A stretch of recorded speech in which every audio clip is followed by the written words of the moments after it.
Meron kaming kakainan. Kung kilala nyo si Hungry Syrian. So ito lang yung dinayo namin dito sa Las Piñas para kumain ng authentic shawarma niya. O diba? Nakita namin sa social media parang looks yummy. So kung galing ka ng Bikutan, Paranaque at dadayuhin mo to, siguro it takes 1 hour din para makarating. But again, nakakatuwa dito sa area na to dahil ang daming establishment kang madadaanan. So nasa na yan si... Anong pangalan nun? Anong pangalan na yun? Speed bumps ahead. Ano? Ayan. Eto. Ayan o, si Shawnder, the legendary Arabic shawarma. O, diba? Lampas ang mga tignan natin. Ayun o. Mukhang masarap nga. May parking ba? At meron siyang parking oh. Walang iya, pagbaba pa lang namin dito umaalingasaw na yung Arabic food. Shawarma, masarap, mukhang masarap. Ayan siya oh. Shawnder. Nakita ko lang to sa Facebook para ako nag-crave, kaya tikman natin. Marami nakakain sa loob oh. Mukhang masarap. Nauna na sila kapatid. Anong order mo dyan? May fried chicken rin pala sila oh. May bros na. Pero masarap dyan yung shawarma nila. Ayun oh. Ayun ang S4 Legendary. Legendary beef. Yung isa chicken. Pwede. Mukhang masarap. Yan ang masarap dyan oh.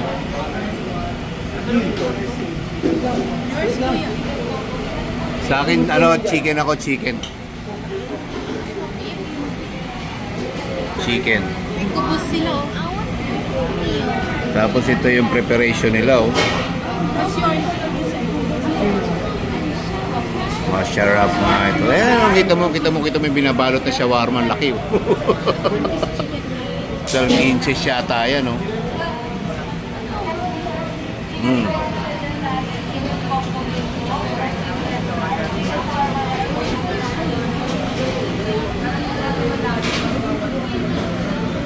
May tahina sauce sila oh. Alam mo itong tahina na to? Sarap yan. Ayan yung beef oh. May sumaki. Ganyan yung servings nila. Nahaluta kami oh. Magkano yung ganyan? 298. Ano ako dyan? Chicken ako. Sarap yung chicken nila 135 po. Dami.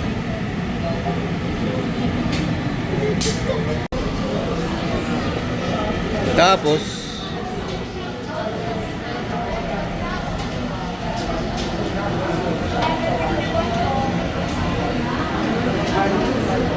Humus ka ba? alin? Humus ka? Humus, tas may kubos din sila oh. 110. Oo, sige. Bilang, i-take out. Hindi, marami na yun. I-take out mo sana, bilang mo si mama. Bibilihan ko si mama. Yung chicken kay mama. Ayan, laki oh.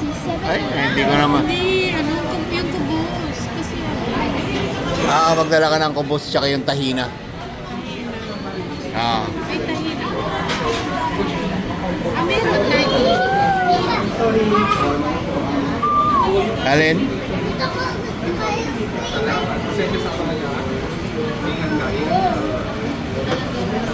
Kasi mga wala tayong maupo, ang daming tao.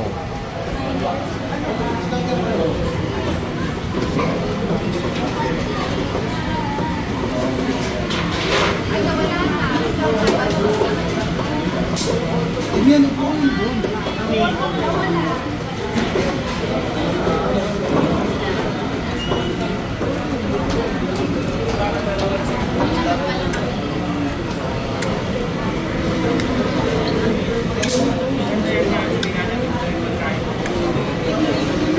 Full pack eh, no? Bus ba natin yan? Oo, ang laki niyan. Oo, bus ba natin? Hindi, isang piraso lang, tig-isa lang tayo. Kaya nga. Kaya naman, pero full pack ka.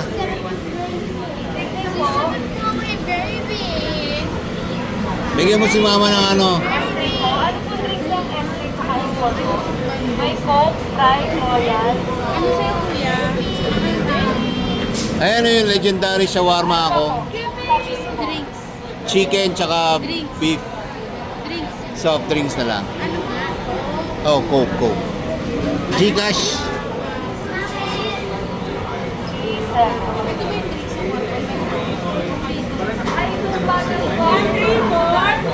Hindi ba pala tapos yun eh? May patatas pa pala yun. Talagang Arabic concept na oh. Dito ba? Ay, kasama sa... Aba.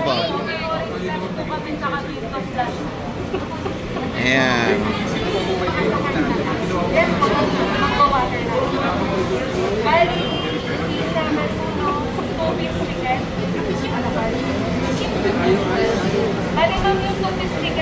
Lagay ko naman, sulit ka nito.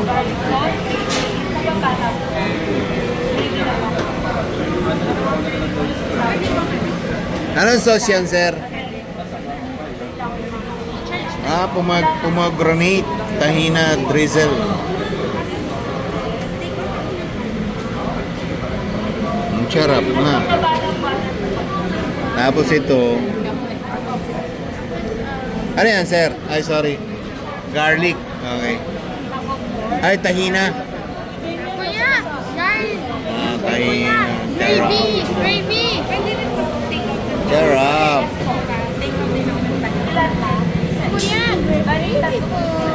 Gravy. Ayun na, binalot na oh.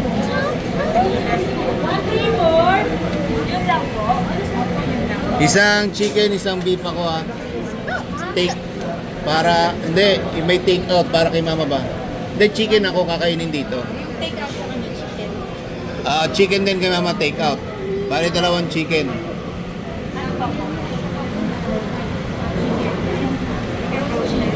Walang yan, 12 inches yata ang laki nito eh. Ayun, 6 pieces lang.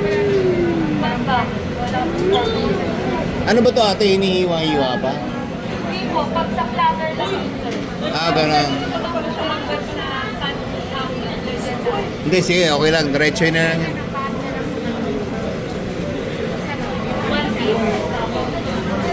Tapos meron din silang nakaganyan. Malilipid po po order nila ma'am. Isang chicken combo po, isang beef legendary combo, 2 beef chicken processor, tapos Sarap. water. Ito naman pag gumagawa sila ng dough. Dito na rin pala niyayari yung dough. Wow 1179. Sarap. Ang weird ano? Nakita ko lang sa social media. Nag-crave lang ako sa presentation nila eh. And ayun. Ngayon, nandito na nga kami. Ayun, kinukuha na yung order oh. And dito natin malalaman kung talagang masarap. Marami na ako natikmang mga Arab food dito. Pero base sa nakita ko kaninang presentation nila, exactly kung anong meron sa Middle East na pagpe-prepare nila ng shawarma, ganun na ganun din. So, tikman natin. Ito yung naunang order, may chicken. Para kasi kay pamangkin. Yan. How's the price? Like it? Ito na. Kita mo naman, boy. Ang laki. Oh. 12 inches yan, boy. Sarap nito. Tsaka tingnan mo yung packaging nila, oh. Aral na aral talaga kay sa boss nila eh. Oh, legendary beef shawarma. Tsaka men, ang laki. Oh. Diba? Garuler yata ito eh. Dito pa lang solve ka na rito eh. Isa, dalawa, tatlo. Paano ka binuksan? Hindi mo bubuksan dyan. Paano? Dito mo yan. Pupunitan mo yan. Oo naman, parang hindi ka sanay. Laki oh. Tignan natin. Salamat. Ang papel, nakain mo na.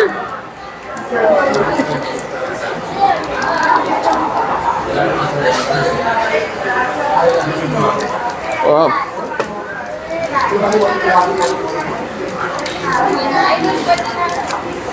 Iniit mo na. Masarap yung beef. Ako tinapay pa lang ako. Nasa tinapay ka pa lang. Hindi, tsaka yung ano niya. Masarap. Tinapay pa lang, masarap ka na. Tinapay pa lang masarap daw. Hindi, sa akin masarap. Unang kagat, tinapay agad.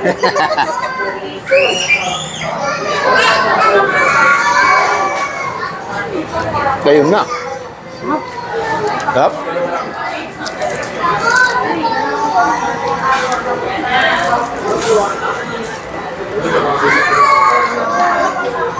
Yung lasa niya,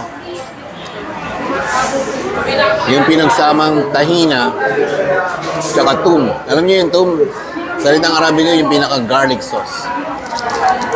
Alam ni Hungry Syrian yan, tum. Hindi, it's cool chicken ko. Later na. Pero masarap. Kuwang-kuha niya yung konsepto ng ano, Arab taste. Siyempre, Arab siya.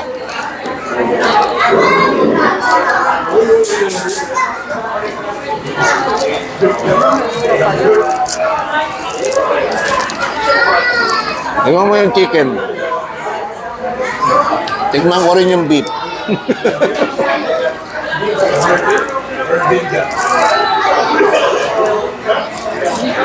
Ano? Sabi ko sa'yo, mas masarap yung chicken eh.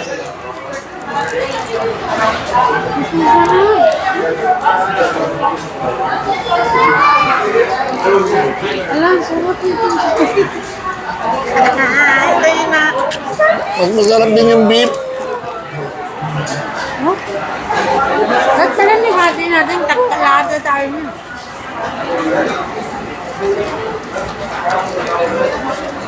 Sarap. Masarap yung chicken, sarap din yung beef.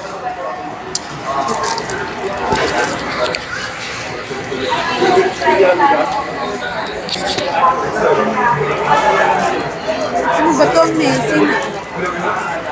Ang laki nga lang, sobrang. Yun lang, mamesi, kasi punong-puno ng sarsa. Kita nyo naman kanina.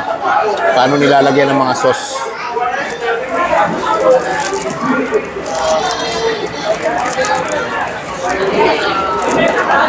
Masarap to kung may ano to. Yung tawagin eh, shatta.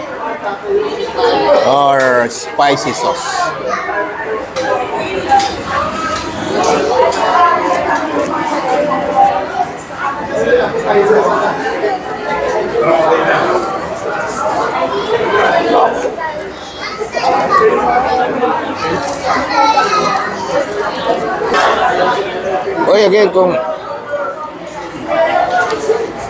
Kung Pilipino ka, galing ka ng Saudi Arabia, at sabihin natin na nag-exit ka na dito sa Pilipinas, at nagkikrave ka sa shawarma, sharean mo to.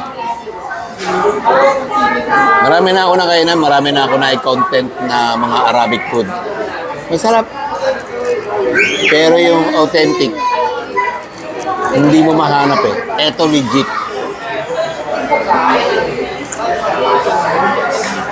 So again, kung Pinoy ka, galing ka ng Saudi, Qatar, ganyan, Dubai, whatsoever, basta Middle East, at nagkikrave ka sa shawarma, kung tama to. Kasi nga, yung pinaka-may-ari nito is originally from Syria. So again, Assalamualaikum warahmatullahi wabarakatuh. Shout out sa lahat ng mga taga Middle East yan. And siyempre, lalong-lalo na dun sa mga taga Jeddah. Jeddah, Saudi Arabia. Authentic na shawarma. At maguwang kang kakain ng shawarma. Huwag mo nang hanapin yung mga nalalasahan mo sa mall. Pag kinain mo to, ang datingan nito maalat. Maalat-alat. Bihira tabis. Tapos, yung serving niya is talagang puno siya ng full pack siya talaga ng chicken or beef. Tapos nilalagyan nila ng pickles, yung tahina sauce. Yan. So kung hindi ka familiar doon, baka sa unang kagat mo nito, sasabi mo, parang panis. Pero yun yung talaga yung lasa niya. Ito. Hati tayo. Ito. Akin na yan.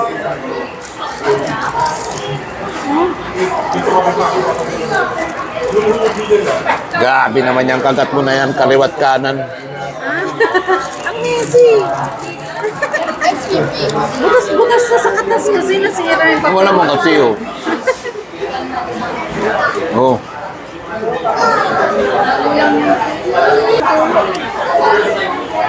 Tulo ng tulo oh.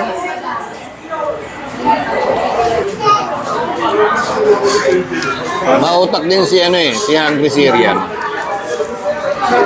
Kasi hindi naman lahat ng tao ma-appreciate itong ganitong lasa. Lalo sa hindi nakakakilala ng French ng shawarma. So nag-isip siya ng mga variant food na pang Pinoy taste naman. Kaya meron siyang chicken, ano ba? Bakit? Ulit na ulit. Sa ano to? Palitan? No, kaya. Bitin ka ba? Kumuha ko doon. Hindi. Nakalakay nito eh.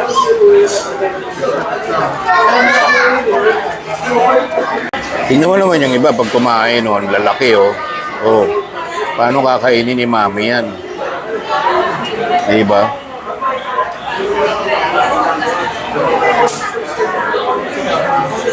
Oh, wala na, boss na. Ang sarap eh, nanabik eh.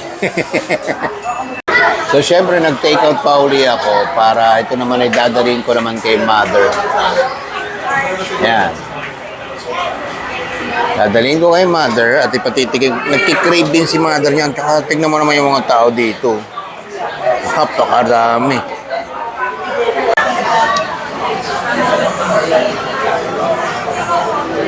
Sarap yun. Sarap.